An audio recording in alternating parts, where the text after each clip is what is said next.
Welcome to Story Tales. Please like this video and subscribe to Story Tales. I hope you enjoy the story. Let's begin. Cole Drayton pulled his truck into the driveway at exactly 6:47 p.m. The October rain drummed against the windshield as he sat for a moment, watching the warm light spill from their kitchen window. 39 years old, built solid from his army days, and still carrying himself like a soldier, Cole had learned to read situations before walking into them. Tonight felt different that he grabbed his toolbox from the passenger seat and walked to the front door. The house smelled like roast chicken, but the silence felt heavy. "I'm home," he called out, hanging his jacket on the hook by the door. "About time." Bryn's voice carried from the kitchen, sharp with an edge he'd been hearing more often lately. "Dinner's been ready for 20 minutes. Cole found his wife standing at the stove, her blonde hair pulled back tight, shoulders rigid. At 36, Bryn still turned heads, but lately her beauty felt like armor, cold and untouchable. "Sorry, had to finish installing the new sensor array at the plant." Cole washed his hands at the kitchen sink. "Where's Lainey?" "Setting the table. Like she's supposed to." Their 8-year-old daughter emerged from the dining room, her dark hair so much like Cole's falling across her face. "Hi, Daddy." Cole knelt down to hug her. Lainey felt small in his arms, smaller than usual. "Hey, kiddo. How was school?" "Fine." She didn't meet his eyes. They sat around the dining room table, the same routine they'd followed for years. But tonight, the spaces between words felt like minefields. "So," Bryn said, cutting her chicken with precise movements, "Mrs. Patterson called today. Lainey got in trouble for not paying attention in math class." Cole looked at his daughter. "That true?" Lainey nodded, still staring at her plate. "She's been distracted lately," Bryn continued. "I think it's because you're never here anymore. Working late every night, weekend projects. She needs her father around. I work to provide for this family. You work to hide from this family." Bryn's fork clicked against her plate. "When's the last time you asked how my day was? When's the last time you actually talked to your daughter instead of just hugging her and walking away?" Cole felt Lainey tense beside him. He kept his voice level. "I'm here now. Physically. But you're not really here, are you? You're still deployed in your head. Still that soldier who can't connect with people. Mom, can we talk about something else?" Lainey's voice was small, careful. Bryn's eyes snapped to her daughter. "Adults are talking. It's okay," Cole said quietly. "What would you like to talk about, Lainey?" "I don't know. Maybe about the school play? I got picked to be a tree." "A tree?" Cole smiled. "That's great. When's the performance?" "Next Friday night. But Mom said you probably won't be able to come because of work." Cole looked at Bryn. "I didn't say that.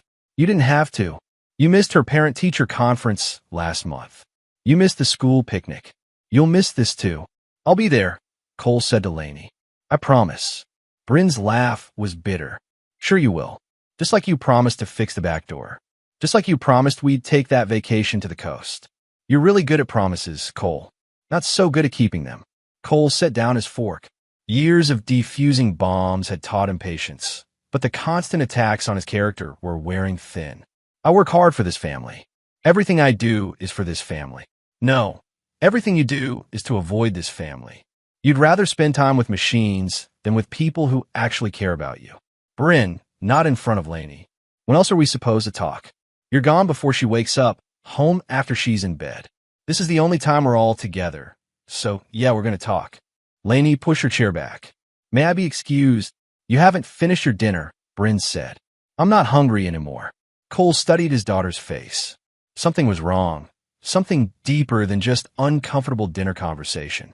"Go ahead, kiddo. But brush your teeth before bed." "Thank you." Lainey disappeared upstairs. Bryn waited until they heard the bedroom door close. "Great. Now she thinks it's okay to waste food. She's upset. She's spoiled. And you're the one spoiling her." Cole finished his dinner in silence, each bite mechanical. When he was done, he helped clear the table while Bryn loaded the dishwasher with sharp, angry movements. "I'm going to check on Lainey," he said. "Of course you are." Run away from the conversation, just like always. Cole climbed the stairs and knocked softly on Lainey's door. "Can I come in?" "Yeah." He found her sitting on her bed, still fully dressed, staring out the window. "You okay?" "I guess." Cole sat on the edge of the bed. Mom and we're just going through a rough patch. It's not your fault. I know. But she said it too quickly, like she'd practiced the words. Cole felt that familiar tingle, the same instinct that had kept him alive overseas when something wasn't right. Lainey, is there anything you want to tell me? Anything at all? For a moment, she looked like she might speak. Then she shook her head. I'm just tired. Okay, get ready for bed. I'll come say good night in a few minutes. Cole went back downstairs. The kitchen was clean, Bryn nowhere to be seen. He found her in their bedroom, already in her pajamas, reading a magazine. She okay? Bryn asked without looking up. She's fine. Kids pick up on tension, you know. Maybe we should try to keep our discussions private. Maybe you should try being a husband and father instead of a stranger who pays the bills. Cole unbuttoned his work shirt. What do you want from me, Bryn? I want you to care. I want you to show up. I want you to be present in your own life. I am present. No, you're not. You're going through the motions. Work, dinner, sleep, repeat. When's the last time we talked about something that mattered? When's the last time you asked about my day, my feelings, my dreams? Cole hung his shirt in the closet. How was your day? Don't. Bryn's voice was sharp. Don't patronize me. I'm not. I'm asking. Too late. It shouldn't take a fight for you to care about my life. Cole changed into his pajamas and went to say goodnight to Lainey. She was under the covers, her face clean and hair brushed. Sleep tight, kiddo. Daddy, yeah. Do you love Mom? The question hit him like a punch. Of course I do. Why would you ask that? You guys fight a lot. All couples fight sometimes. It doesn't mean we don't love each other. Okay. But she didn't sound convinced. Cole kissed her forehead. I love you, Lainey. More than anything in the world. I love you too, Daddy. When he returned to the bedroom, Bryn was already asleep or pretending to be. Cole lay on his side of the bed, staring at the ceiling. The rain had stopped, but the silence felt heavier than the storm. Something was wrong. He could feel it in his bones. 3 nights later, Cole worked late again, troubleshooting a servo motor that kept overheating. By the time he got home, the house was dark except for the porch light. He parked quietly and walked to the front door. Inside, he found a note on the kitchen counter. Took Lainey to her friend Emma's house for a sleepover. Be back tomorrow afternoon. B. Cole crumpled the note. No discussion, no phone call. Just another decision made without him. He grabbed a beer from the fridge and settled into his chair in the living room. The house felt different when they weren't here. Peaceful, but also empty. He wondered when his own home had started feeling like a battlefield.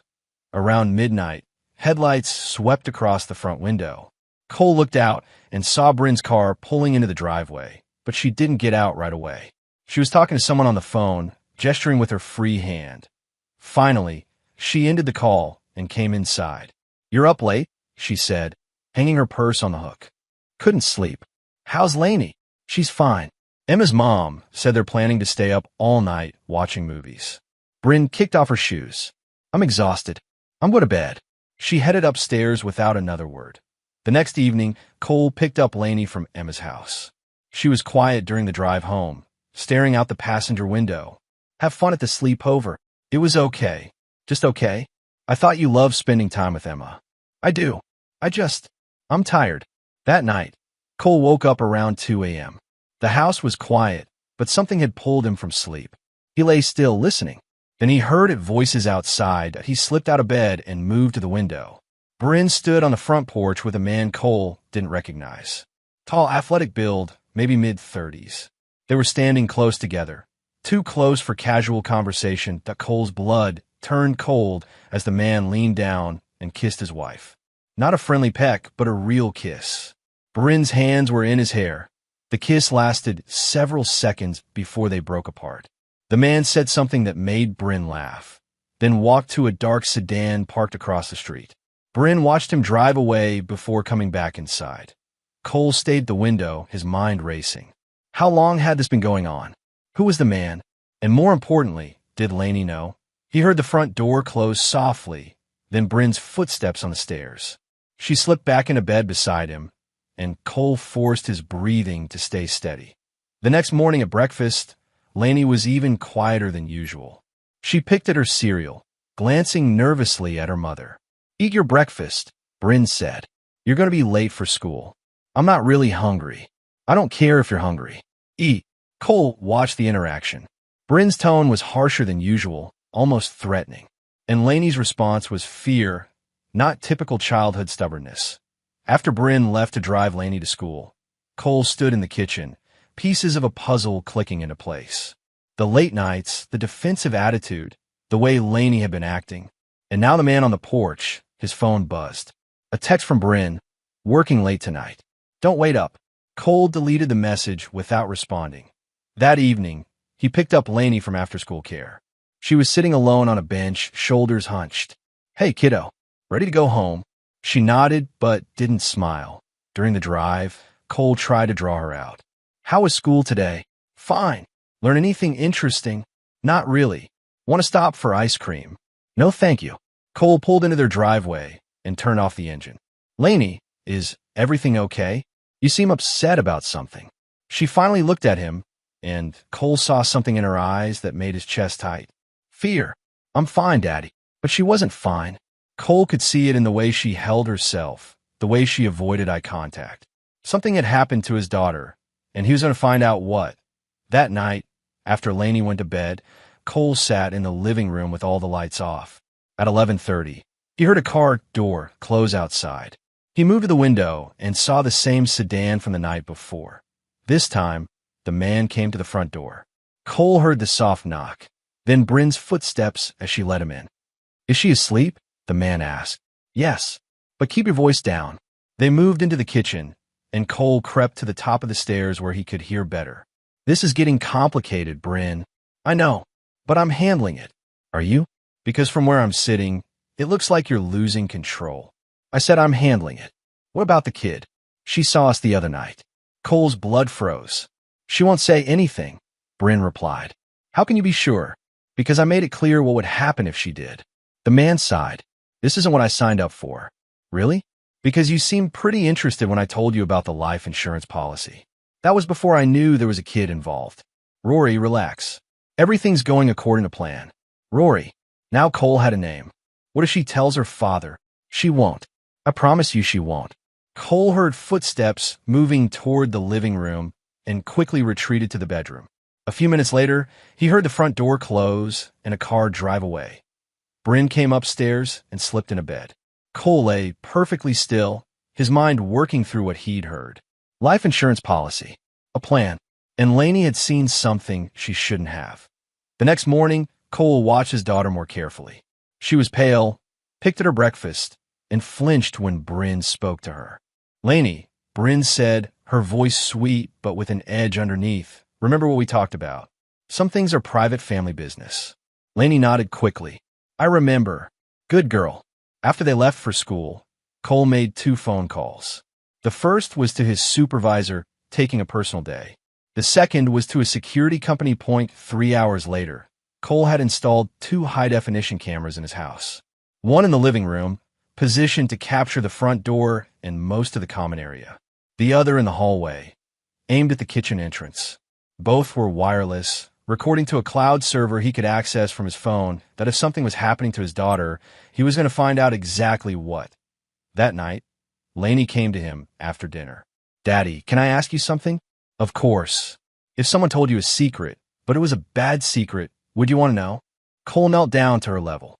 Lainey, if someone is hurting you or doing something wrong, that's not a secret you have to keep. You can always tell me anything. She looked toward the kitchen where Bryn was cleaning up, then back at Cole. But what if telling would make things worse? Who told you that? I can't say. Cole felt rage building in his chest, but he kept his voice gentle. Sweetheart, nobody should ever tell you to keep secrets from your parents. If someone is making you feel scared or uncomfortable, you need to tell me. Lainey's eyes filled with tears. I want to, but what? Mom said if I tell, you'll leave us. Like you left the army. Cole's vision went red. He pulled Lainey into a hug, his hands shaking with anger. Listen to me very carefully. I will never, ever leave you. No matter what happens, no matter what anyone tells you, I will always be your father and I will always protect you. Promise? I promise. That night, after Lainey was asleep, Cole confronted Bryn in their bedroom. We need to talk. She looked up from her magazine. About what? About the secrets you're making our daughter keep. Bryn's face went pale, then hardened. I don't know what you're talking about. She asked me about keeping bad secrets. She said you told her I'd leave if she told me something. She's 8 years old, Cole. She has an active imagination. This isn't imagination. Someone is scaring my daughter, and I think it's you. Bryn stood up, her eyes flashing. How dare you accuse me of hurting my own child? Then explain why she's terrified. Explain why she flinches when you talk to her. Explain why she thinks I'll abandon her if she tells me the truth. You're being paranoid. Am I? Or are you hiding something you don't want me to know? Bryn moved toward the door. I'm not having this conversation. You're seeing problems that don't exist. If that's true, then you won't mind if I take Lainey to see Dr. Martinez for a checkup. Bryn stopped. She doesn't need a doctor. Every kid needs regular checkups. Not right now. She's fine. Then why are you so against it? Because you're looking for problems that aren't there. Cole watched his wife's face, seeing the panic she was trying to hide. I'm taking her to the doctor tomorrow. Like hell you are. Try to stop me. Bryn stared at him for a long moment, then left the room. Cole heard her go downstairs, probably to call Rory. He checked his phone and pulled up the camera app. Both cameras were working perfectly, recording everything. Now he just had to wait for Bryn to make her next move. Cole woke up early and checked the camera footage from the night before. At 11:47 p.m., Bryn had gone downstairs and made a phone call in the kitchen. The audio wasn't clear enough to make out words, but her body language was agitated, pacing back and forth while she talked. He saved the video file and got ready for work. At the tea breakfast, Lainey had dark circles under her eyes. She'd barely touched her scrambled eggs when Bryn snapped at her. Eat your breakfast. Now. I'm not hungry. I don't care. Eat. Cole watched Lainey take a small bite, her hands shaking slightly. Maybe she's getting sick. Kids lose their appetite when they're coming down with something. She's not sick, Bryn said sharply. She's just being difficult. I still think we should take her to Dr. Martinez. I said no. Cole finished his coffee and stood up. Then I'll take her myself this afternoon. You will not. She's my daughter too, Bryn, and I'm her mother. I know what's best for her. Cole leaned down and kissed Lainey's forehead. Have a good day at school, kiddo. I'll see you tonight. As he headed for the door, he heard Bryn say something to Lainey in a low voice. Cole couldn't make out the words, but Lainey's response was a whispered, yes, ma'am. At work, Cole couldn't concentrate. He kept thinking about the fear in his daughter's eyes, the way she'd asked about keeping bad secrets. He'd seen that look before, on the faces of Iraqi children who'd witnessed things no child should see.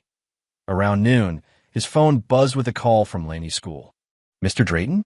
This is Mrs. Peterson, the school nurse. Cole's blood went cold. Is Lainey okay? She's in my office right now. She says her stomach hurts, and she seems very upset about something. Can you come pick her up? I'll be right there.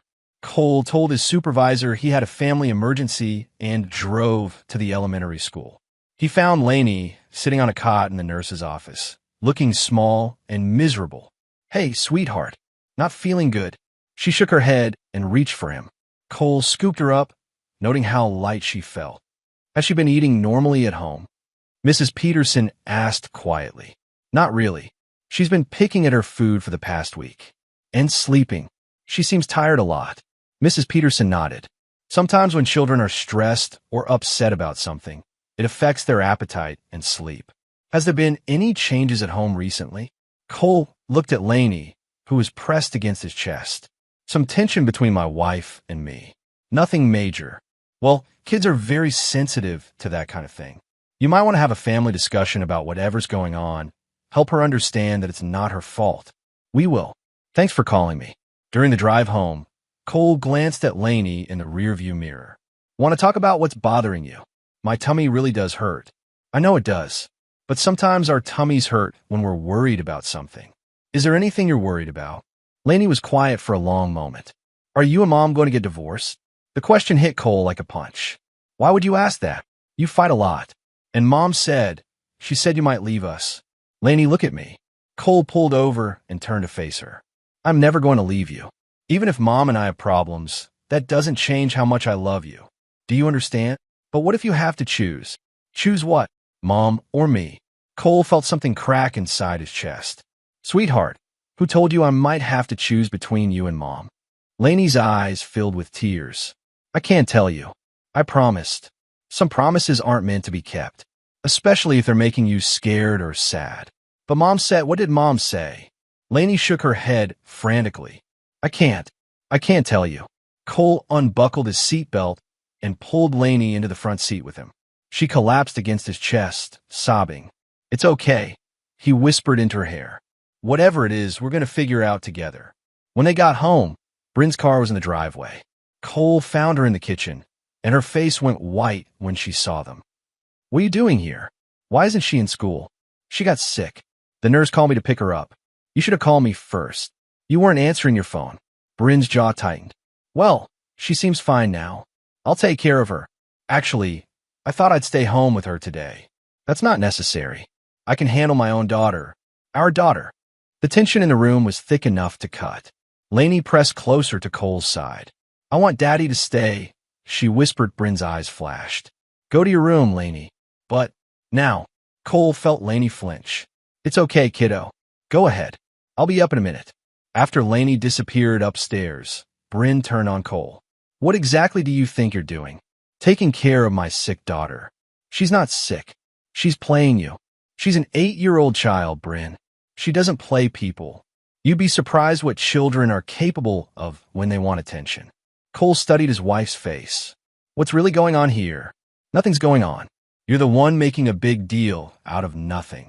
Then why are you so upset that I want to spend time with Lainey? Because you're undermining me. She needs to learn that she can't run to Daddy every time she doesn't like something I tell her. And what exactly have you been telling her? Bryn's face went pale. Normal parenting things. Rules, expectations.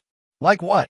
Like keeping family business private, not spreading our personal problems around school. Cole felt pieces clicking into place. What family business? Nothing specific. Just, you know how kids talk. I don't want her telling her teachers that we've been fighting. So you told her to keep secrets. I told her to be discreet. By threatening her with me leaving, Bryn's mouth opened and closed. I never said that. Then why does she think I might choose between her and you? I don't know. Maybe she overheard us fighting and misunderstood. Cole didn't believe her. Every instinct he developed in the army was screaming that Bryn was lying. I'm going to check on Lainey, he said. Cole, wait. He turned back. We need to work together here. She's confused and scared. And if we're not united, it's only going to make things worse. Then help me understand what she's so afraid of. Bryn moved closer, her voice dropping. She's afraid of change, of our marriage falling apart. She's probably been picking up on the tension between us and imagining the worst-case scenario. So this has nothing to do with your late-night visitor? The color drained from Bryn's face. What visitor? The man you've been kissing on our front porch. Bryn's composure cracked completely. I don't know what you're talking about. Tall guy, dark hair, drives a sedan. Name's Rory. She opened her mouth to deny it, then seemed to realize there was no point. You've been spying on me? I've been watching my own house. There's a difference. How long have you known? Long enough. The question is, how long has this been going on? Bryn sank into a kitchen chair, her hands shaking. It's not what you think. Then explain it to me. He's a friend. We met at the gym a few months ago. Friends don't usually make out on married women's porches. It just happened. I was lonely, Cole. You're never here, never present, even when you are here. I needed someone to talk to, so you decided to have an affair. It's not an affair. It's complicated. Cole felt a cold rage building in his chest. Does Lainey know about him? Bryn's silence was answer enough. What did she see? Nothing. Just, she saw us talking one night. Talking. Okay, maybe she saw us kiss. But I explained that sometimes adults hug and kiss as friends. And she believed that. She's 8. She doesn't understand adult relationships. Cole thought about the fear in his daughter's eyes, the way she'd asked about keeping bad secrets. What did you threaten her with to keep her quiet? I didn't threaten her. I just explained that some things are private. By telling her I'd leave if she said anything. I never said that exactly. Then what did you say exactly? Bryn stood up, her defensive walls going back up. I told her that grown-up friendships are complicated and that telling you about Rory would only hurt your feelings and make our marriage problems worse. And and that if our marriage fell apart, she might have to choose which parent to live with. Cole's vision went red. You manipulated an 8-year-old child into keeping your affair secret by threatening her with abandonment. That's not how it happened. That's exactly how it happened. You made my daughter believe that telling me the truth would destroy our family. I was trying to protect everyone. You were trying to protect yourself. Cole started toward the stairs, then stopped. This ends now, Bryn. Whatever this thing is with Rory, it ends today. Or what? Or I'll end it for you. Cole went upstairs and found Lainey curled up on her bed, still crying softly. Hey, kiddo. He sat down beside her. We need to talk. She looked up at him with red, swollen eyes. Am I in trouble? No, sweetheart. You're not in trouble. But I need you to know that you can tell me anything, okay? No matter what anyone else has told you. Even if it hurts your feelings, even then. Sometimes the truth hurts, but secrets hurt more. Lainey sat up, wiping her nose with her sleeve. Daddy, there's something I need to tell you. I'm listening. Mom has a friend named Rory, and I saw them. They were kissing. Like grown-ups kiss. Cole pulled her into his arms. Thank you for telling me. That must have been scary to see. Mom said it would make you sad and angry, and that you might leave us. I am sad and angry, but not at you. And I'm never going to leave you, no matter what happens between Mom and me. Promise. I promise. But Lainey, has Mom or Rory ever hurt you? Have they ever touched you in a way that made you uncomfortable? She shook her head quickly.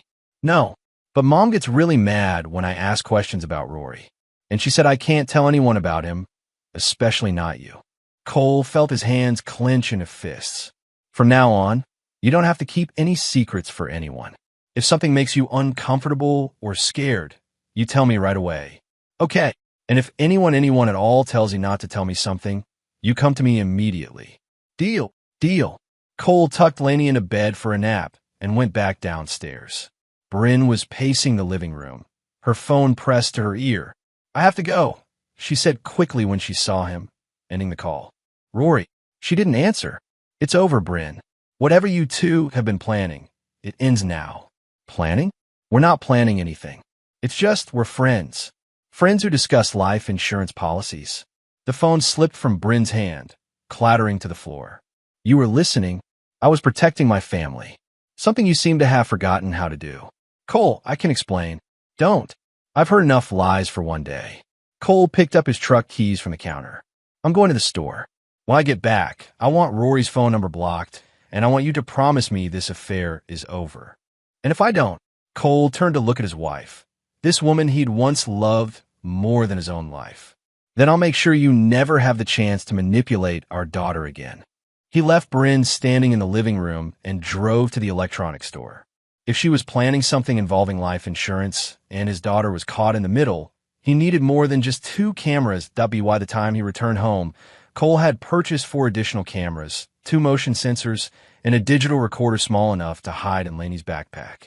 If Bryn thought she could use his daughter as a pawn in whatever game she was playing, she was about to learn just how wrong she was. Cole Drayton had spent 4 years defusing bombs in Iraq. He knew how to handle explosive situations, and he was about to show his wife that threatening his daughter was the biggest mistake she'd ever made. 2 days later, Cole was installing a new automation system at the robotics plant when his phone rang. The caller ID showed Lainey's school. Mr. Drayton? This is Principal Anderson at Westfield Elementary. I need you to come to the school immediately. Cole's blood turned cold. What happened? Lainey collapsed during P class. The paramedics are here, and they're taking her to Sacred Heart Emergency Room. Collapsed? What do you mean collapsed? She was running laps and just fell down. She's conscious but very disoriented. They think she might have been drugged. The tools fell from Cole's hands. Drugged?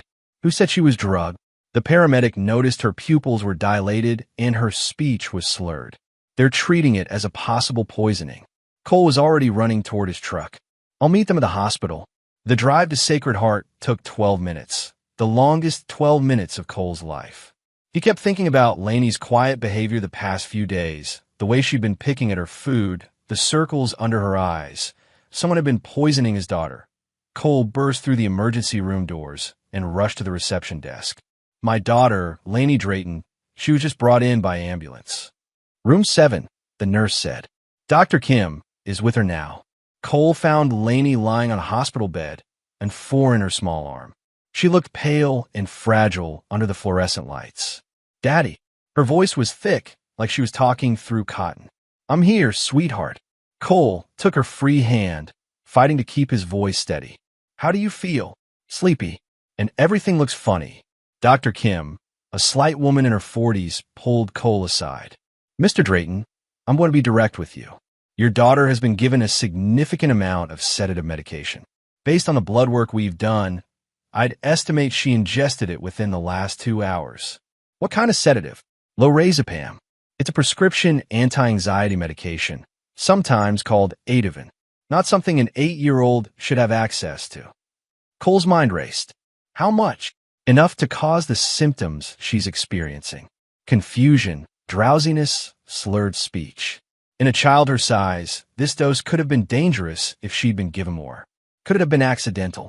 Dr. Kim's expression was grim. Mr. Drayton, this medication has a very bitter taste. A child wouldn't accidentally consume this much unless it was hidden in something. Like what? Juice, milk, anything sweet enough to mask the flavor. Cole thought about breakfast that morning. Bryn had made Lainey's orange juice while he was getting ready for work. She'd been insistent that Lainey drink it all. Doctor, I need to ask you something, and I need you to tell me the truth. Could this have been intentional? Dr. Kim studied his face. Are you asking if someone deliberately gave your daughter this medication? Yes. Based on the dosage and the method of delivery, I'd say that's a possibility we need to consider. Mr. Drayton, I'm required by law to report suspected child abuse to the authorities. Do it. I also need to ask, do you or your wife take lorazepam? Not me. I don't know about my wife. We'll need to speak with her when she arrives. She's coming. The school called both parents. 15 minutes later, Bryn rushed into the emergency room. Cole watched her performance through the small window in Lainey's door. Tears, dramatic gestures, demanding to speak to the doctor immediately. When she entered the room, Lainey's reaction was immediate and telling. She pressed closer to Cole, her grip on his hand tightening.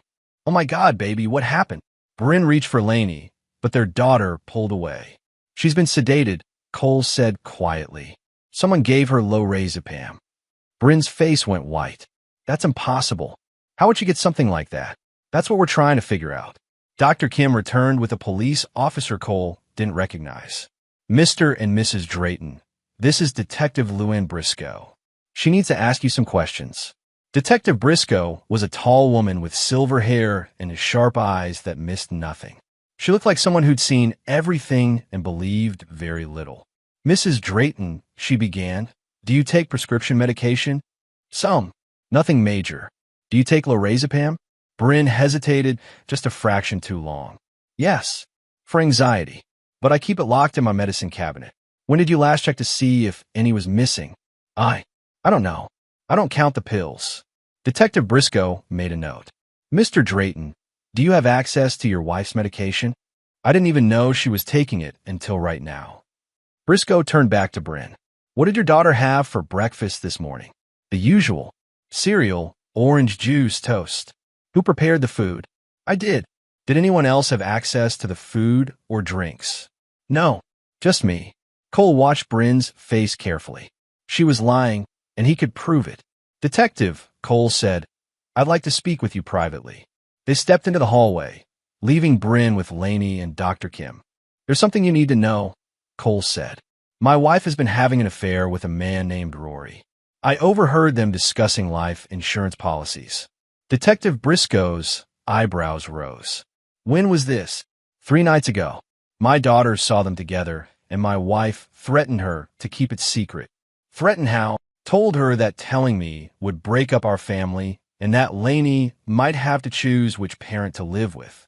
And you believe your wife drugged your daughter? I think someone did.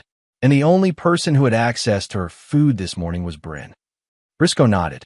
I'll need you to come to the station tomorrow to give a formal statement.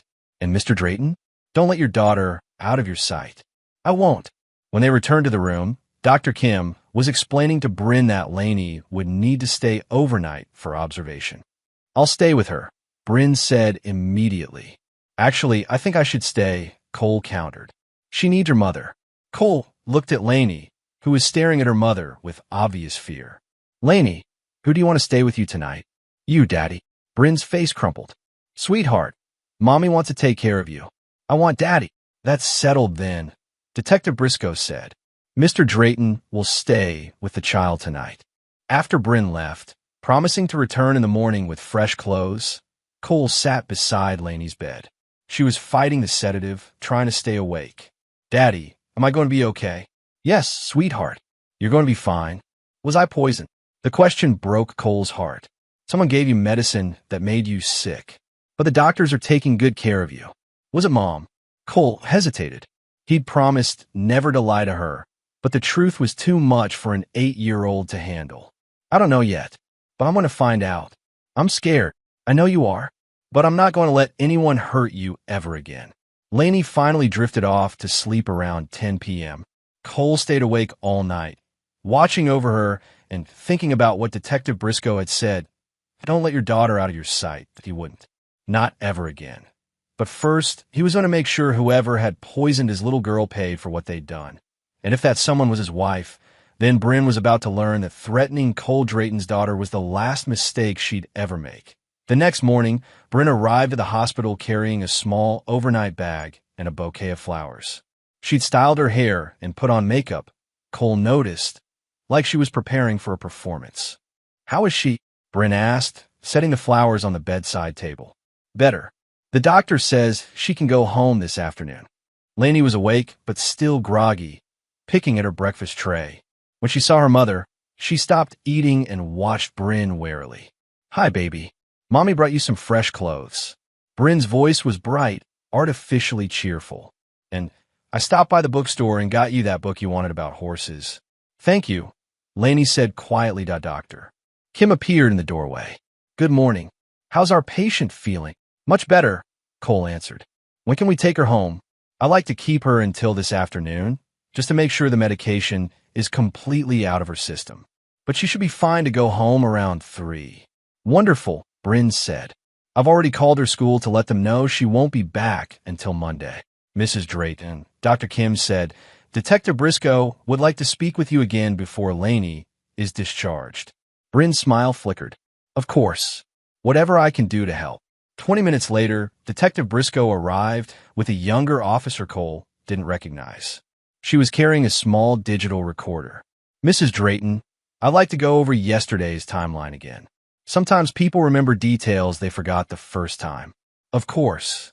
What time did you get up yesterday morning? Around 6:30. I always get up early to make breakfast and get Lainey ready for school. And what did you prepare for breakfast? Cereal Cheerios and orange juice. She also had a piece of toast with strawberry jam. Did you eat the same things? Bryn hesitated. I just had coffee. I'm not much of a breakfast person. What about your husband? He had coffee and toast. He's usually in a hurry to get to work. Cole listened to his wife lie smoothly to a police detective and felt something die inside him. The woman he'd married, the mother of his child, was covering up the fact that she'd poisoned their daughter. Mrs. Drayton, you mentioned that you take lorazepam for anxiety. How long have you been taking it? About 6 months. My doctor prescribed it when I was having trouble sleeping. Do you take it regularly? Only when I need it. Maybe once or twice a week. Where did you last take it? Bryn's eyes darted to Cole, then back to the detective. I'm not sure. Maybe 3 days ago. And you keep the medication locked up? In my medicine cabinet, yes. We'd like to examine the bottle, if you don't mind. Of course. Whatever you need. Detective Briscoe made another note. Mrs. Drayton, has your daughter ever shown interest in your medications? Kids sometimes think pills are candy. Never. Lainey knows not to touch medicine, but she might not have known she was taking it if it was mixed into something else. I suppose that's possible, but I can't imagine how that would happen. Cole had heard enough. Detective Briscoe, could I speak with you outside? They stepped into the hallway again, leaving the other officer with Bryn and Lainey. She's lying, Cole said flatly. About what specifically? All of it. She made the orange juice specifically for Lainey yesterday morning. Made a big deal about making sure she drank it all. Can you prove that? Cole pulled out his phone and opened the camera app. I installed security cameras in my house. I have footage of everything that happened yesterday morning. Detective Briscoe's eyes sharpened. Why did you install cameras? Because I suspected something was wrong. My daughter was scared, losing weight, not sleeping.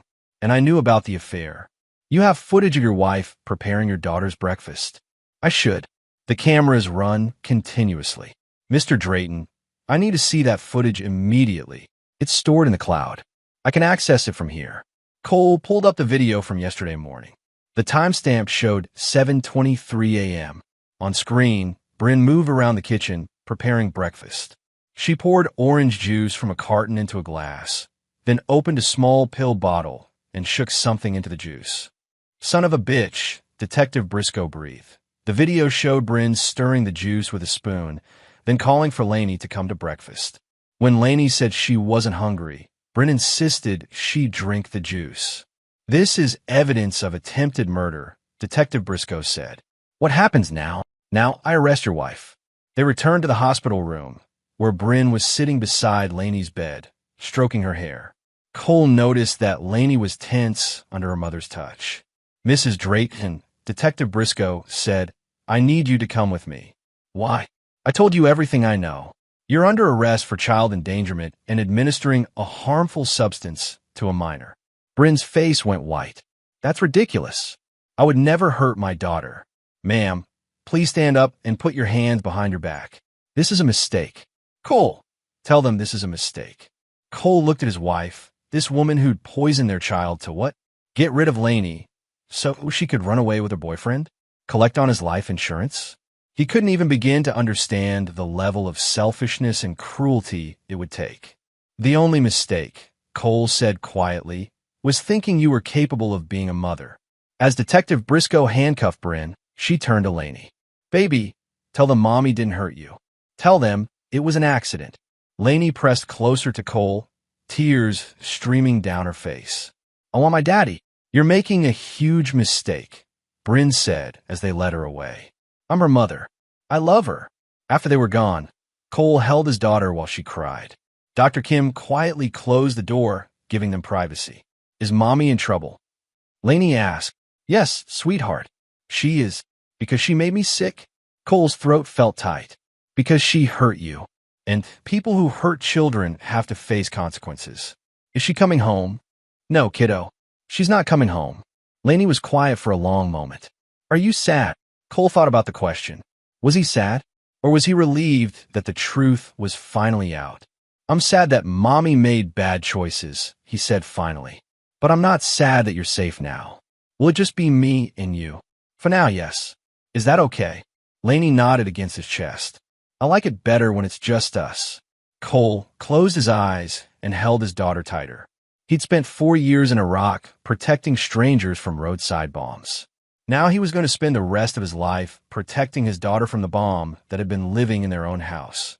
The bomb named Bryn. Cole brought Lainey home from the hospital that afternoon to a house that felt different without Bryn's presence. Cleaner somehow, like a poisonous gas, had finally been vented. After settling Lainey on the couch with her books and some soup, Cole went to his laptop and pulled up the security camera footage. He'd only shown Detective Briscoe the breakfast video, but there was much more that he started with the night he'd first seen Rory, scrolling through hours of recordings. The cameras had captured everything.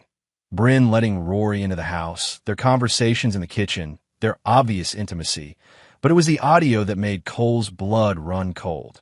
The kids becoming a problem. Rory's voice said clearly through the speakers. I told you, I'm handling it. By drugging her? That's your solution. It's temporary, just until we can figure out what to do long term. And what exactly is the long-term plan here, Bryn? We stick to what we discussed. The life insurance policy pays out double for accidental death. All we need is the right opportunity. Cole's hands clenched into fists. They weren't just talking about drugging Lainey to keep her quiet. They were planning to kill him. He fast-forwarded through more footage, finding conversation after conversation between Bryn and Rory. They'd been planning this for months. The affair was just the beginning. They wanted Cole dead and had been using Lainey as practice, testing how much sedative they could give her without arousing suspicion. Cole made multiple copies of every relevant video file. He uploaded them to 3 different cloud storage accounts, saved them on 2 USB drives, and sent encrypted copies to an email account Bryn didn't know about. If something happened to him, this evidence would ensure Bryn and Rory never touched his daughter again. His phone rang. Detective Briscoe. Mr. Drayton, we searched your house this afternoon. We found a bottle of lorazepam in your wife's medicine cabinet. It's nearly empty. She's been using it regularly. On Lainey, that's what we suspect. We also found some interesting items in her bedroom. A second cell phone, some papers related to life insurance policies, and a notebook with what appears to be a timeline. Cole's stomach dropped. What kind of timeline? Dates and notes about your work schedule, when you'd be out of town, when Lainey would be at school. It looks like they were planning something, Mr. Drayton. Detective, I have more footage you need to see. It shows my wife and this Rory discussing my life insurance policy.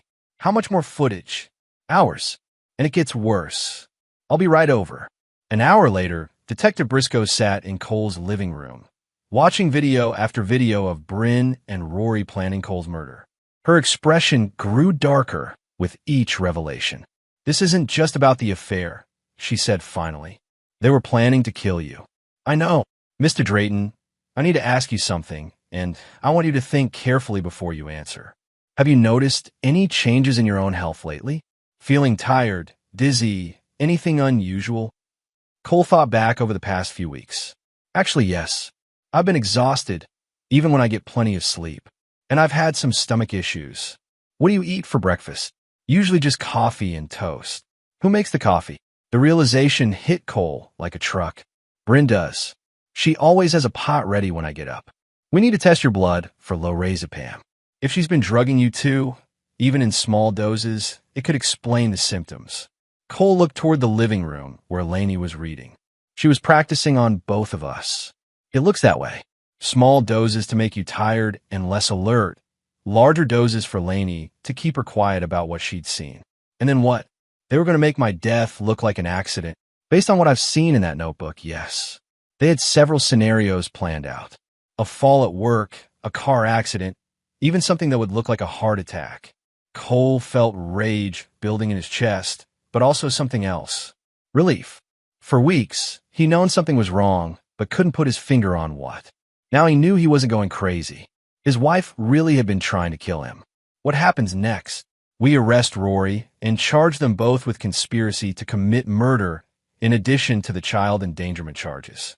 Mr. Drayton, you and your daughter are very lucky to be alive. What about bail?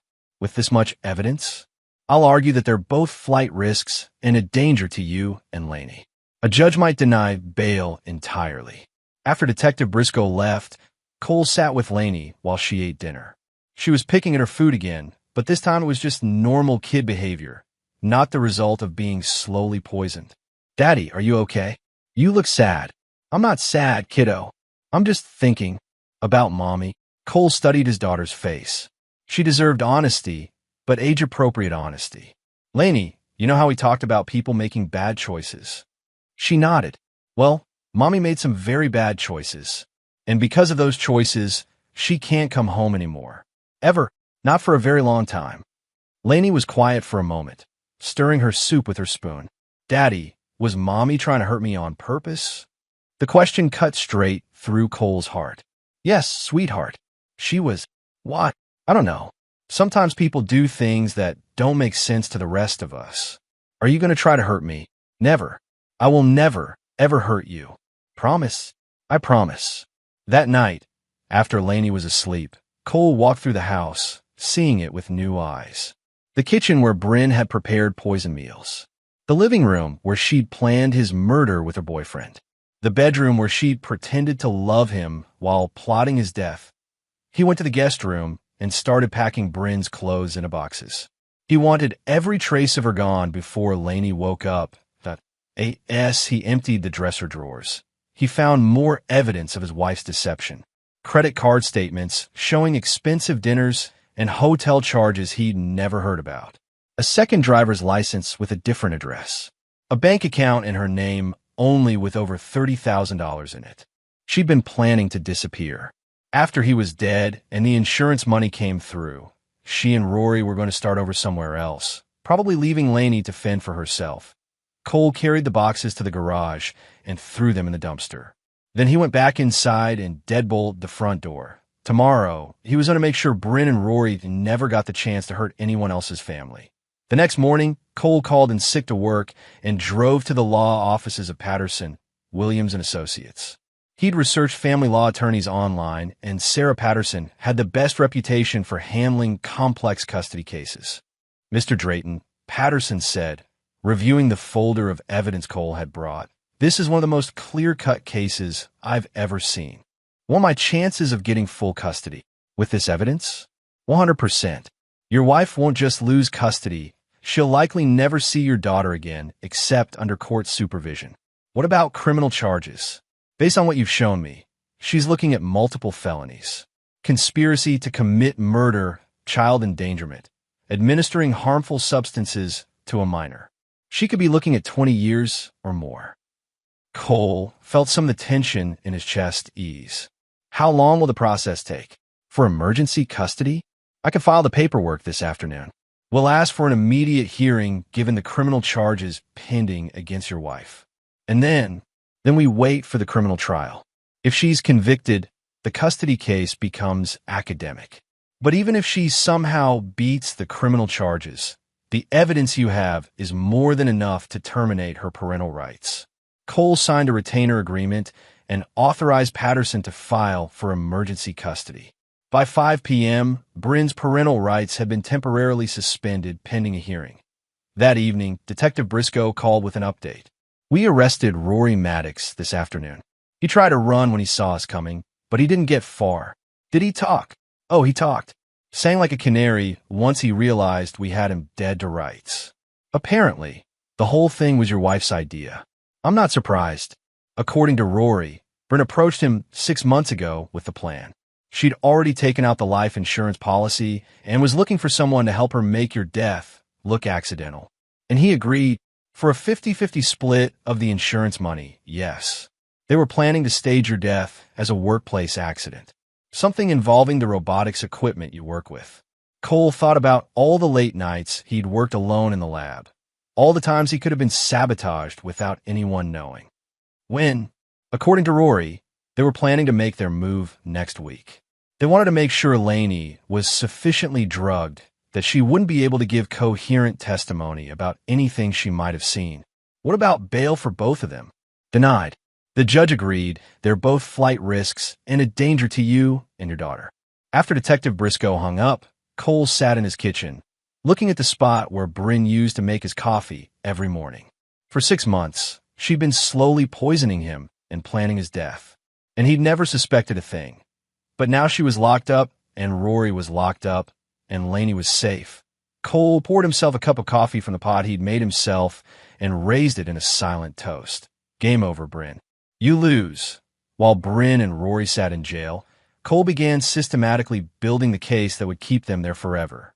He'd learned patience and attention to detail in the Army, and now he applied those skills to destroying his wife's life with the same precision he'd once used to disarm explosives. First, he sent copies of the video evidence to Lainey's school counselor, Mrs. Chun. "Mr. Drayton," she said when she called him back, "I've contacted Child Protective Services.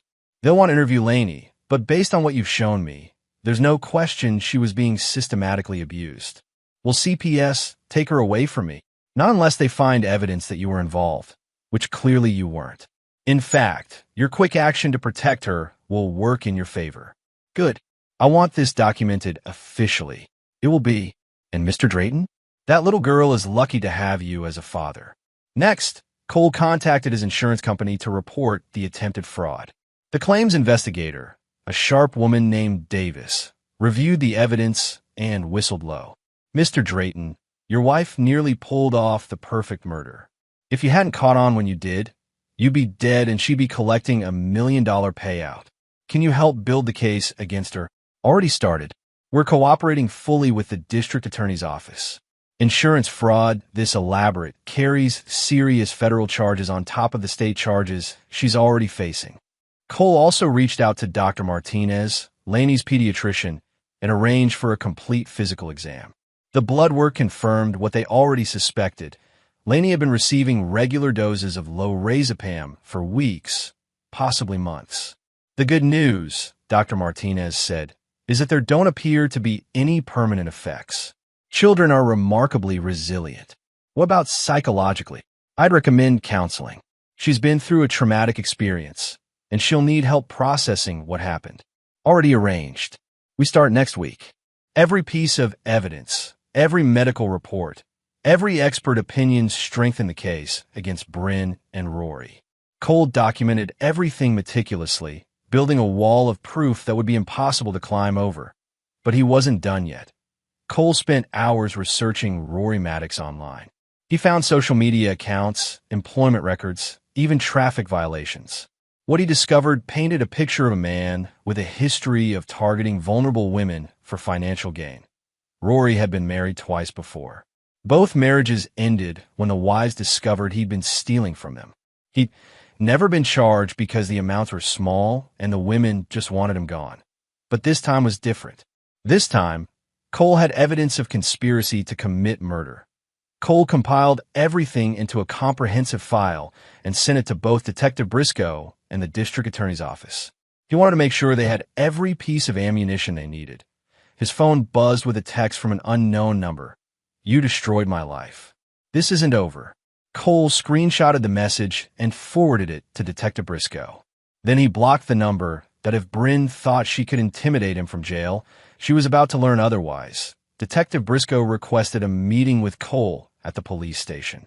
When he arrived, she led him to an interview room where District Attorney Rebecca Santos was waiting.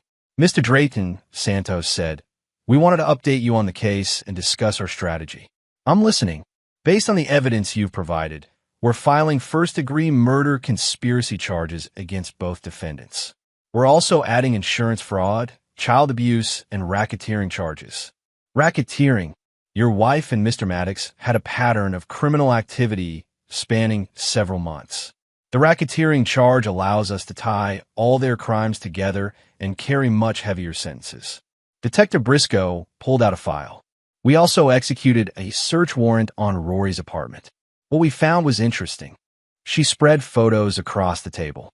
Cole saw images of surveillance equipment, floor plans of his house, and detailed notes about his daily routine. "They've been watching you for months," Briscoe explained. "Rory had been tracking your movements, looking for the perfect opportunity to stage an accident." "How are they planning to do it?" Santos answered. "According to Rory's statement, they were going to sabotage one of the robotic arms at your workplace. Make it look like a malfunction that crushed you." Cole felt his blood turn cold. "When?" "This week. They were just waiting for the right moment when you'd be working alone." "Mr. Drayton," Santos continued, "we want to offer your wife a plea deal." "What kind of deal?" 25 years without parole in exchange for her full cooperation in testifying against Rory. Cole's expression hardened. "No deal." "Mr. Drayton, I understand your anger, but a plea deal guarantees she goes to prison for a very long time. And what does Rory get? If your wife testifies against him, probably life without parole. I want them both to get life." Santos and Briscoe exchanged glances. "Mr. Drayton, with the evidence we have, that's possible, but trials are unpredictable. A plea deal removes the uncertainty." "No, I want them to face a jury for what they did to my daughter. I want the world to know what kind of people they are, even if it means they might get lighter sentences." Cole leaned forward. "Detective, you told me this was one of the most clear-cut cases you'd ever seen. So prove it in court." Santos nodded slowly. "All right, we'll proceed to trial. But Mr. Drayton, we'll need your daughter to testify. She's 8 years old. I know. We'll take every precaution to make it as easy as possible for her. But her testimony about being threatened and drugged is crucial to the case." Cole thought about putting Laney through the trauma of testifying against her mother. But then he thought about what would happen if Bryn and Rory got light sentences and eventually got out of prison. What precautions? Closed courtroom, video testimony, child psychologist present. "We'll make sure she's protected." "Okay, but I want to be there with her." "Of course." As Cole left the police station, his phone rang. Sarah Patterson, his attorney. "Cole, I just heard from the DA's office. Are you sure you want to go to trial?" "I'm sure." This is going to be hard on Lainey. Harder than living in fear that her mother might get out of prison early. Patterson was quiet for a moment. You know what? You're right. Let's bury them. That evening, Cole sat with Lainey while she did her homework. She was slowly returning to normal, eating better, sleeping through the night, smiling more often. Daddy, Mrs. Patterson called me today. Cole looked up. She did. She explained about the trial, about how I might have to tell the judge what Mommy did. Are you scared? A little. But Mrs. Patterson said you'd be there with me. I will. And you know what? You're the bravest kid I know. Braver than the kids you met in the army. Cole smiled. Much braver. Daddy, yeah, I'm glad Mommy can't come home anymore. The simple honesty of it broke Cole's heart and healed it at the same time. Me too, kiddo. Me too. 2 weeks later, Cole received a call from Detective Briscoe. We have a problem, she said. Your wife wants to see you. Absolutely not. She's claiming she has information about other potential victims. So she'll only talk to you. Cole felt his jaw clench. It's a trap. Probably.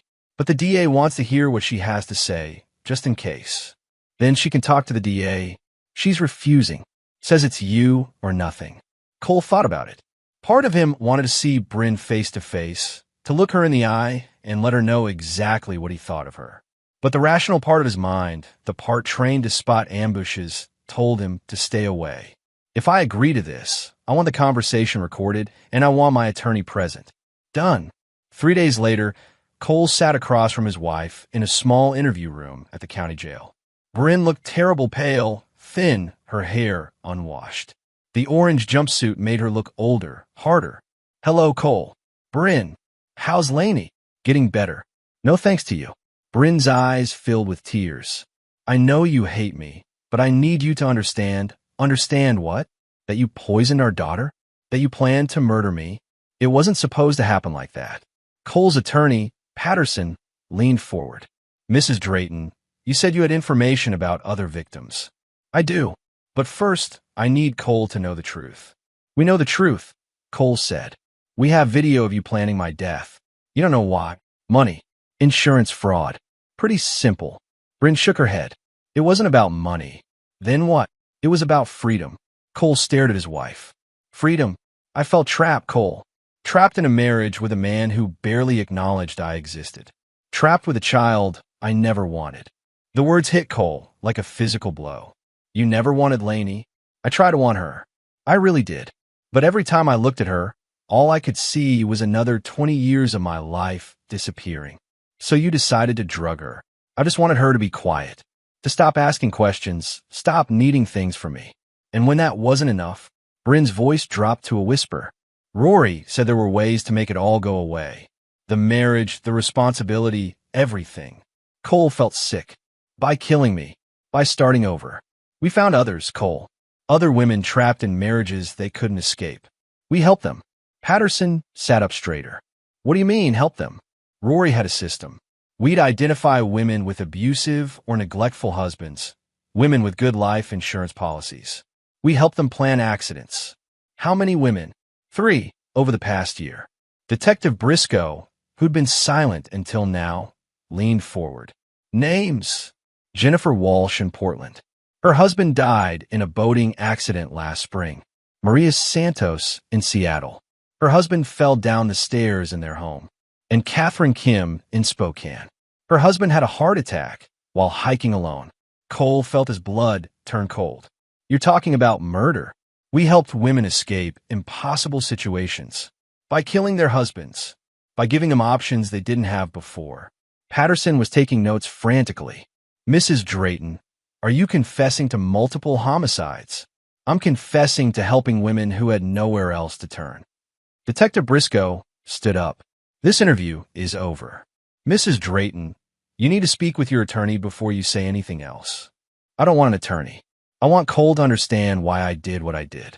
Cole stood up, his hands shaking with rage. I understand perfectly. You're a monster who destroys families for money. Cole, please, no. You poisoned our daughter. You plan to murder me. And apparently, you've been doing it to other families too. Bryn reached across the table, but Cole pulled back before she could touch him.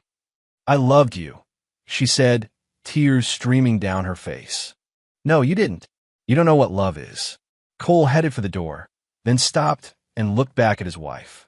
Bryn, yes, you're never going to see Lainey again. Not at the trial, not ever.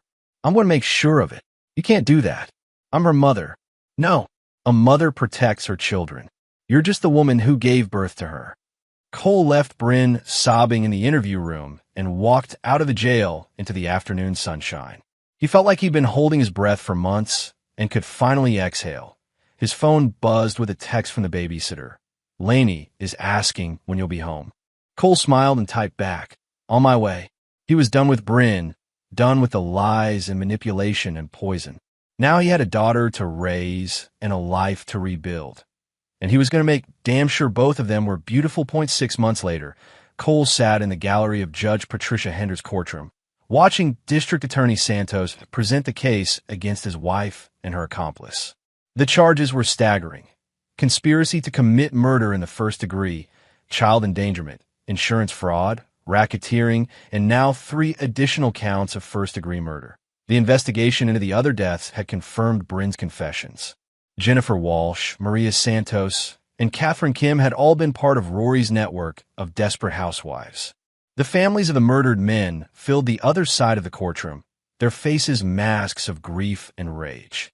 Your Honor, Santos said, the evidence will show that the defendants operated a sophisticated murder-for-hire scheme targeting married men with substantial life insurance policies. They preyed on vulnerable women, convincing them that murder was their only escape from unhappy marriages. Bryn's attorney, a public defender named Marcus Thompson who looked overwhelmed by the scope of the case, attempted to paint his client as a victim of Rory's manipulation. My client was a desperate woman trapped in a loveless marriage, coerced by Mr. Maddox into participating in activities she never would have considered on her own. Cole almost laughed. He'd watched hours of video footage showing Bryn enthusiastically planning his death. There was nothing coerced about it.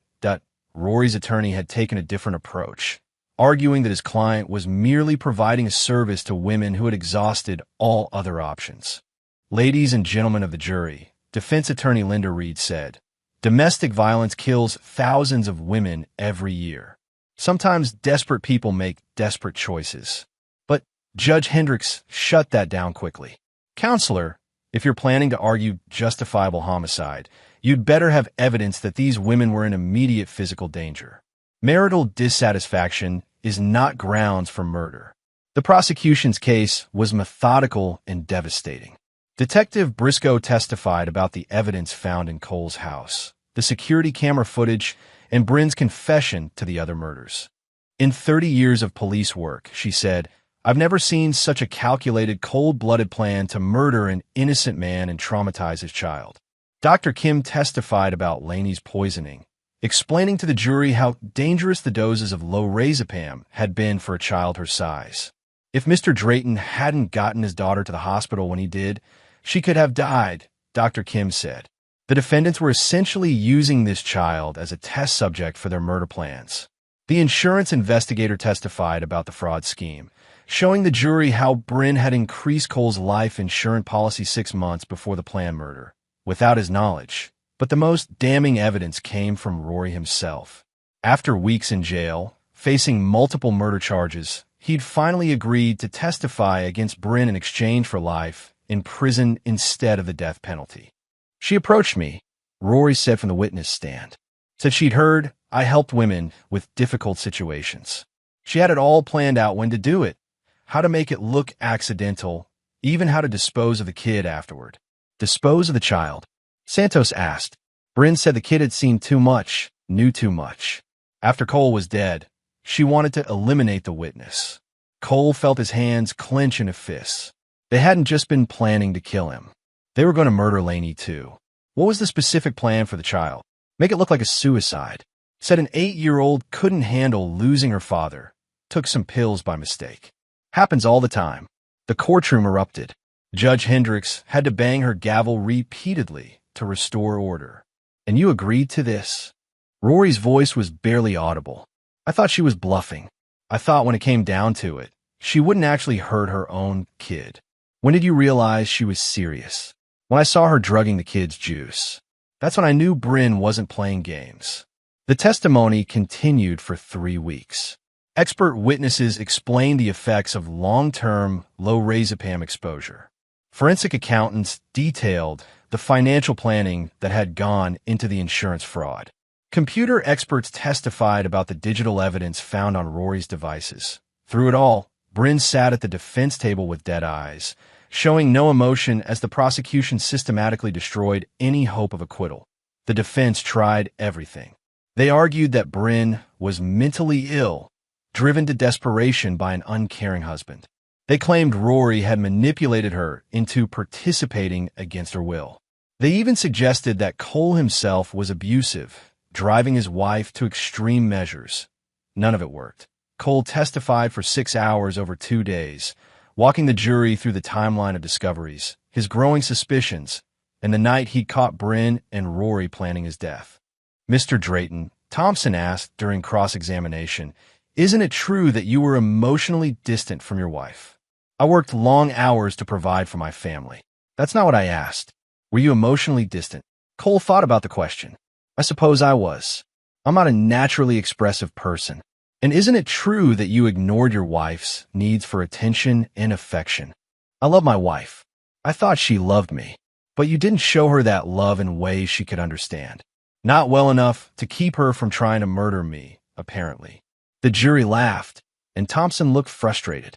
"Mr. Drayton, do you think your wife's actions were partly the result of your emotional neglect?" Santos objected before Cole could answer. "Your Honor, Mr. Drayton is not on trial here." Sustained. But Cole answered anyway. "Counselor, I may not have been the perfect husband, but I never poisoned anyone. I never planned to murder anyone. And I sure as hell never tried to kill a child." The turning point came when Laney testified via video link from a child-friendly interview room.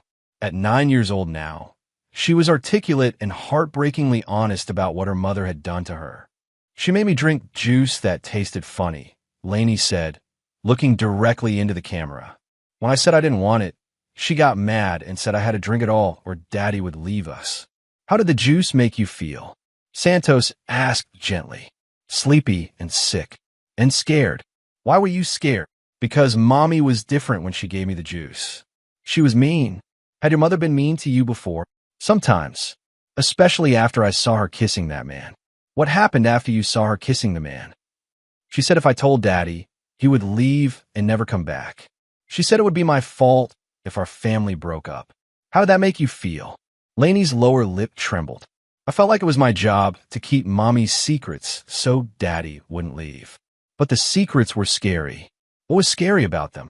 "Mommy and the man would whisper about Daddy, about how to make him go away forever. I didn't understand what they meant, but it sounded bad." By the time Laney finished testifying, half the jury was wiping their eyes. Even Judge Hendricks looked shaken. The defense's closing arguments were desperate and unconvincing. Thompson painted Bryn as a victim of circumstance, driven to desperation by loneliness and fear. Ladies and gentlemen, my client made terrible choices, but she made them from a place of pain and desperation, not evil. Rory's attorney argued that his client was merely a supporting player in Bryn's scheme. Mr. Maddox was drawn into this web by a master manipulator who used his own loneliness against him. But Santos's closing argument was devastating. "Members of the jury, the defendants want you to believe this was a crime of passion, a desperate act by troubled people. The evidence shows otherwise. This was a calculated, methodical plan to commit murder for financial gain. They didn't just plan to kill Cole Drayton, they planned to kill his 8-year-old daughter to cover their tracks." Santos pointed to the evidence board covered with photos, timelines, and financial documents. This wasn't desperation. This was a business. They had done it before, and they planned to do it again. Cole Drayton and his daughter survived because he was smart enough and brave enough to see through their lies. The defendants had 6 months to change their minds. 6 months to walk away from this plan. Instead, they used that time to poison a child, plan an innocent man's death, and arrange their own financial future. Justice demands that you hold them accountable for every choice they made, every lie they told, and every life they destroyed. The jury deliberated for less than 4 hours, guilty on all counts. Judge Hendricks scheduled sentencing for the following month. Cole used that time to prepare his victim impact statement and help Laney write her own letter to the judge. The sentencing hearing drew media attention from across the region. The courtroom was packed with victims' families, reporters, and curious observers. The Brin's family attended her parents and sister, all looking shell-shocked by the revelations of the trial. They'd had no idea what she was capable of. Cole took the stand first. "Your Honor, Bryn Drayton didn't just try to kill me. She systematically destroyed my daughter's sense of safety and trust. She turned our home into a place of fear and confusion for an 8-year-old child." Cole looked directly at Bryn as he spoke. She stared back with hollow eyes. "She poisoned my daughter repeatedly, not just to keep her quiet, but to practice for my murder.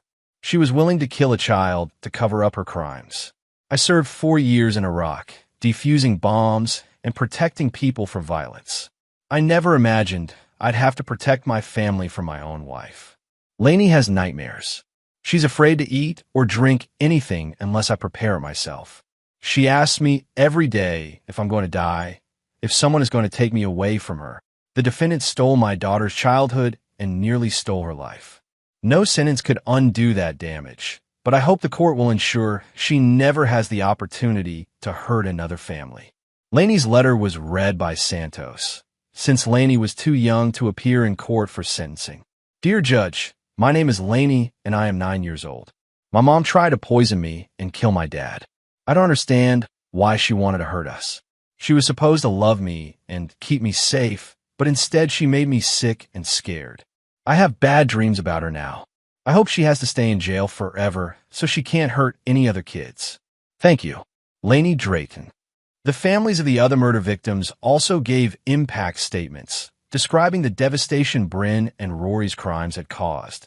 Jennifer Walsh's daughter spoke about losing her father at age 16. "He was a good man who worked hard for his family. He didn't deserve to die because some woman wanted his money."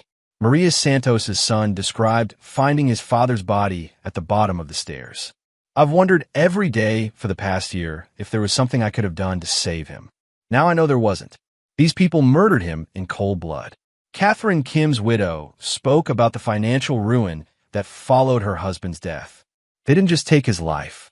They took our future, our security, our ability to trust anyone." When it came time for Bryn to speak, she stood slowly and faced the judge. "Your Honor, I know what I did was wrong. I can't explain why I made the choices I made.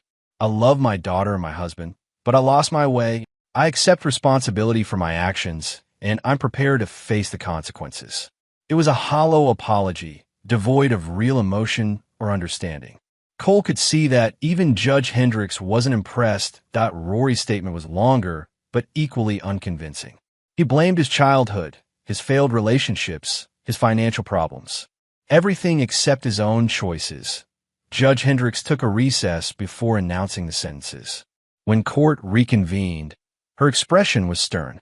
"Mr. Maddox, you will serve 7 consecutive life sentences without the possibility of parole for the murders of David Walsh, Carlos Santos, and James Kim, plus the attempted murders of Cole and Laney Drayton, conspiracy charges, and racketeering.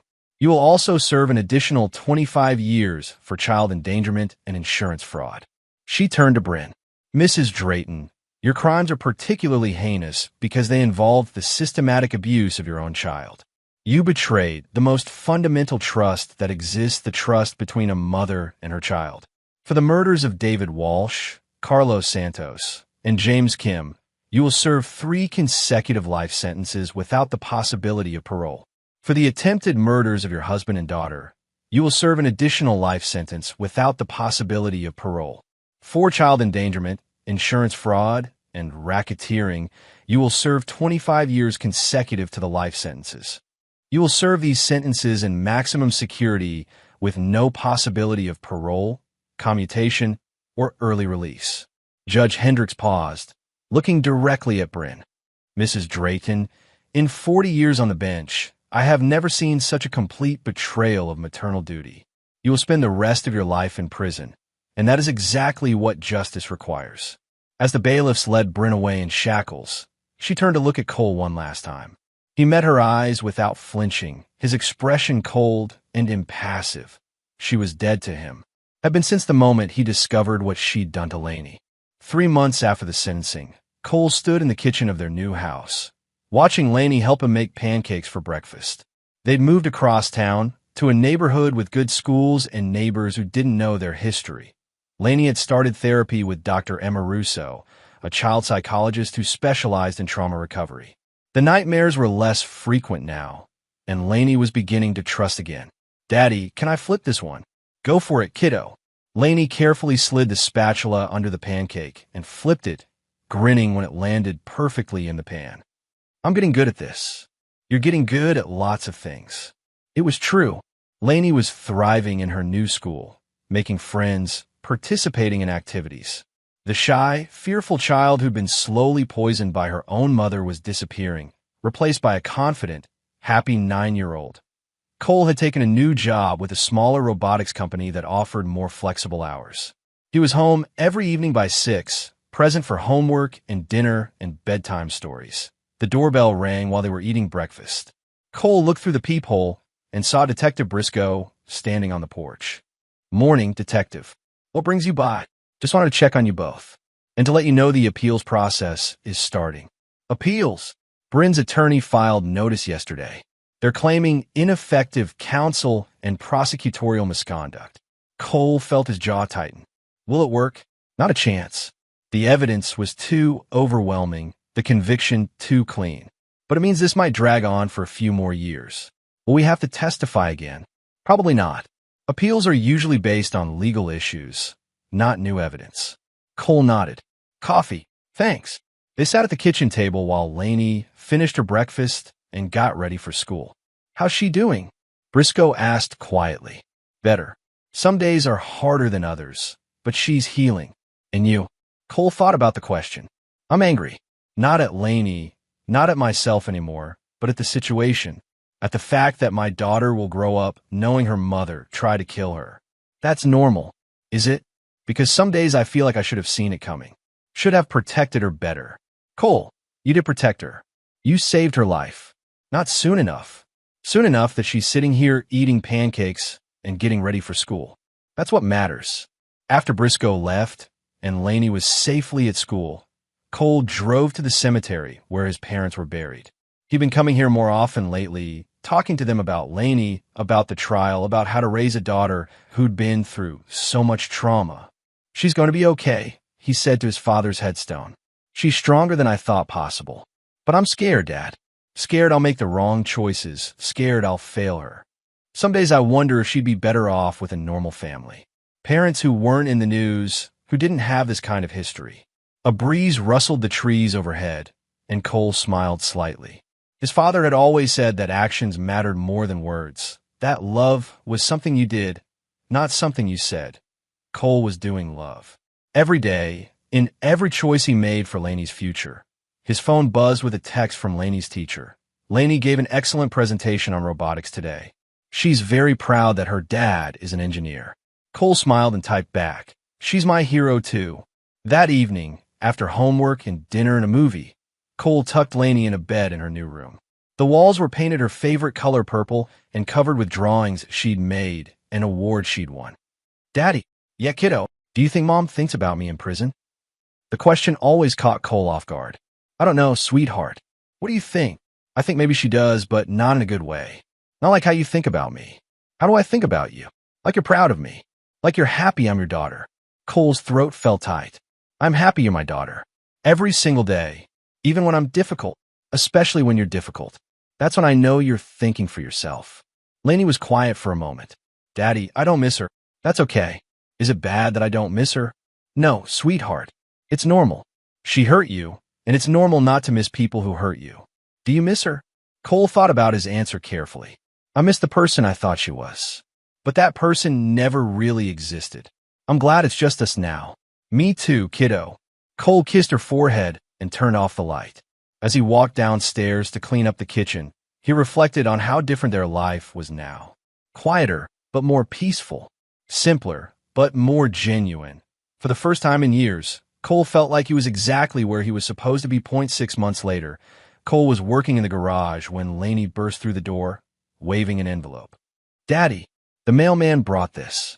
It has your name on it, but it's from the jail." Cole's blood ran cold. He took the envelope and saw Bryn's name in the return address. After everything they'd been through, she was still trying to contact him. "What is it?" Lainey asked. "Nothing important, kiddo. Just some paperwork." But Lainey was smart, and she could read. "It's from Mom, isn't it?" Cole looked at his daughter's face, seeing a mix of curiosity and apprehension. "Yes. Are you going to read it?" "I don't think so. Why not?" Cole knelt down to Lainey's level. "Because some people try to stay in your life, even when they don't belong there anymore. Sometimes the healthiest thing to do is just let go." "What does that mean?" "It means we don't owe anyone our attention just because they want it. Even family." Lainey nodded thoughtfully. "Can I watch?" "Watch what?" "Watch you throw it away." Cole smiled. "Actually, I have a better idea." They walked to the backyard fire pit Cole had installed when they moved in. He'd been teaching Lainey about fire safety, about how to build and maintain a safe fire for roasting marshmallows and hot dogs. "Want to help me start a fire?" "Really? Really?" They worked together, gathering, kindling, and small logs. Lainey was getting good at building fires, carefully arranging the wood just like Cole had taught her. When the fire was burning steadily, Cole held up the unopened letter. "Ready, ready." Without reading a single word, Cole tossed Bryn's letter into the flames. They watched it curl and blacken, the words disappearing before they could do any damage. "How does it feel?" Lainey asked. "Like freedom," Cole said honestly. "Good. I don't want her words in our house." Cole put his arm around his daughter and pulled her close. "Smart girl." "Daddy, yeah, I love our life now." "Me too, kiddo. Me too." They sat by the fire as the sun set, watching the flames dance and feeling the warmth on their faces. Somewhere across the state, Bryn was sitting in a cell, probably wondering if her letter had been read, if her words had found their target. But Cole and Lainey were here, together, safe and whole. They'd built something new from the ashes of the old life, something clean and honest and full of real love. As the fire burned down to embers, Cole made a silent promise to his daughter and to himself. No one would ever threaten their peace again. He'd spent years defusing bombs in Iraq, and now he defused the biggest bomb of all, the one that had been living in his own house that he'd won. Not through violence or revenge, but through patience, intelligence, and an absolute refusal to let evil triumph over good. The fire crackled softly in the gathering darkness, consuming the last traces of Bryn's attempt to intrude on their lives. Cole smiled and tightened his arm around Lainey's shoulders. Some endings, he thought, were really just better beginnings.